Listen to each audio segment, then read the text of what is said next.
Lugares Comuns, com o psicanalista e criador do podcast A Loucura Nossa de Cada Dia, Guilherme Fati.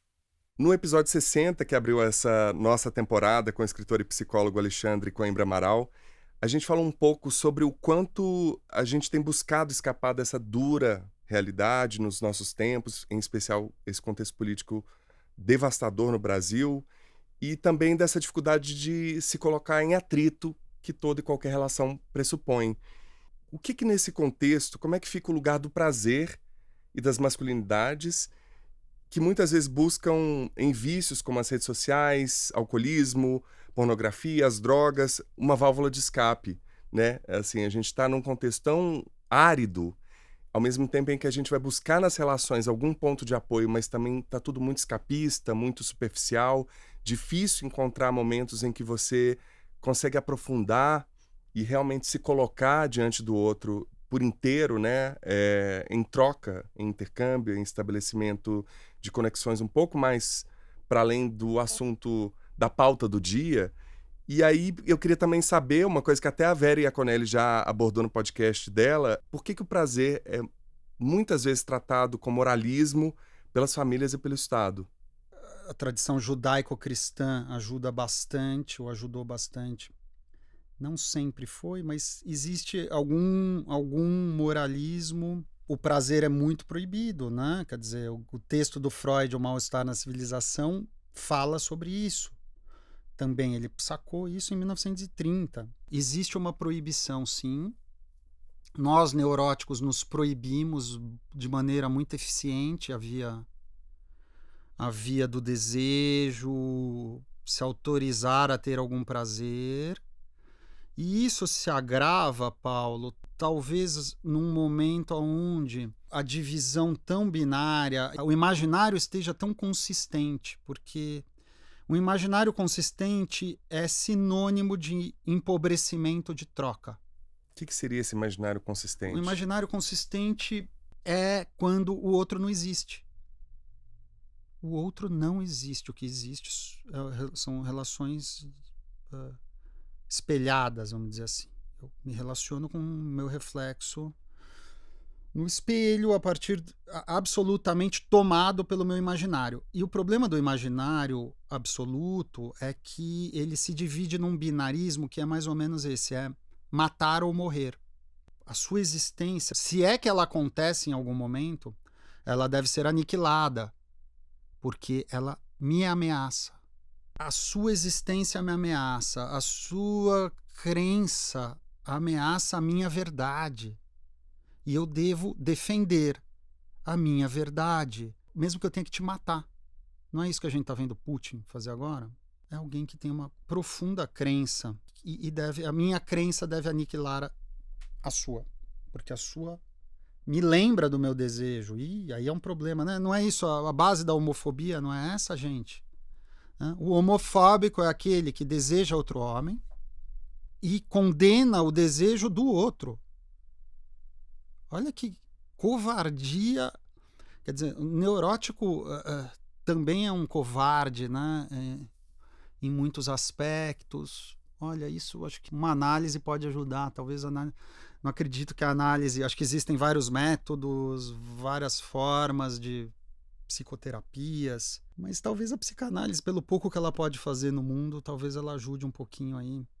Então é fraturar o nosso imaginário. Acho que é uma grande travessia analítica, sair de uma posição completamente idiota num começo de análise, ou, dito de outra maneira, toda fálica, para um lado não todo idiota, que é o não todo fálico. Anos e anos, e não é pouca coisa, gente. Deixar de ser um idiota completo ou uma idiota, nossa, pode ser uma grande passagem. Mas quanto mais cedo, melhor, né? Que aí você fica menos tempo de vida idiota, né? Ah, sim, para a própria pessoa. Quer dizer, é bom para quem está em volta, mas do ponto de vista do prazer, que foi a pergunta, você só extrai um prazer autêntico pela saída feminina. A saída pelo feminino, que é a saída não toda fálica ou não toda idiota. Lacan nomeava assim: eu prefiro uma posição lógica, que a gente tire o gênero. Feminino serve para homem e para mulher. Então, qualquer estilo de sexuação. Falo não é pinto. Falo é o indexador da diferença. Só isso. Só isso não. Isso tudo, né? Isso tudo. E isso, quando você fala de ir pela via do feminino, para mim, quando eu leio e escuto isso, tem a ver, assim, menos utilitária e pragmática da ação. Então, por exemplo, quando fala do prazer, o prazer ele não tem um objetivo final. Por exemplo, como o trabalho. Trabalho este mês para receber. Trabalho para fazer uma carreira. Trabalho para produzir algo de sentido no mundo.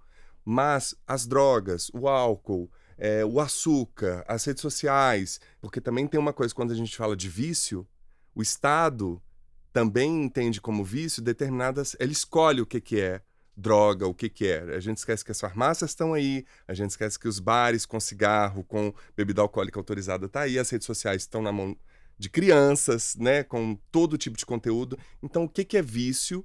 E aí eu acho que tem uma questão moralista muito forte e uma ideia de controle e de combate desse lugar do prazer. Cuidado, não entre tanto por aí porque você não sabe onde vai dar. Mesmo nas abordagens de masculinidades, às vezes eu vejo, Guilherme, tratando que o problema é a pornografia como vício, sendo que tem por trás dessa produção audiovisual, imagética, questões políticas muito mais graves do que o próprio vício daquele que consome. Sim. Aonde tem gozo, tem pouca possibilidade de uso de prazer.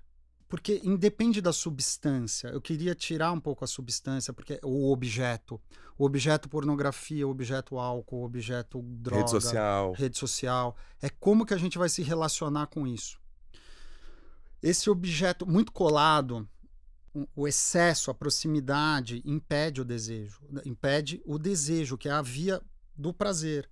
Para ter prazer, para ter desejo, quer dizer, quase um sinônimo, desejo é castração. Desejo é um limite colocado no campo do gozo, que é aquilo que está em excesso, para que possa ser extraído um prazer. Porque se ficar 48 horas vendo pornografia ou se drogando, você não está tendo prazer. Por que não, Guilherme? Traduz aí para o pessoal de casa. É uma tentativa de ter, né? Porque a tentativa de dar conta da angústia, tamponar a angústia usando droga sem parar, ou fumando um cigarro atrás do outro, ou transando com pessoas em série, é a tentativa de tamponar, de dar conta da angústia. Só que essa tentativa, no final das contas, causa mais angústia, porque não vai dar conta, né? Então a gente acha que apreendendo o objeto, a gente vai se apoderar e vai encontrar o objeto e aquilo vai nos satisfazer absolutamente. E essa operação vai nos revelar que o objeto não pode ser apreendido, ele pode ser contornado. Isso significa que existe prazer parcial. Não existe o encontro absoluto com o objeto. Talvez exista na melancolia, mas aí é um outro problema, acho que é um outro podcast para falar sobre isso, tá? Na neurose, não. O encontro é sempre parcial, não tem encontro, você contorna. É quase que escapa. Escapa, e tem que escapar. Tem que escapar para continuar se sustentando como desejo. Não como gozo. O gozo é quando o objeto está muito próximo e a gente quase se fusiona. Aquilo é uma tentativa de encontro infinito que não acontece, mas que causa sofrimento.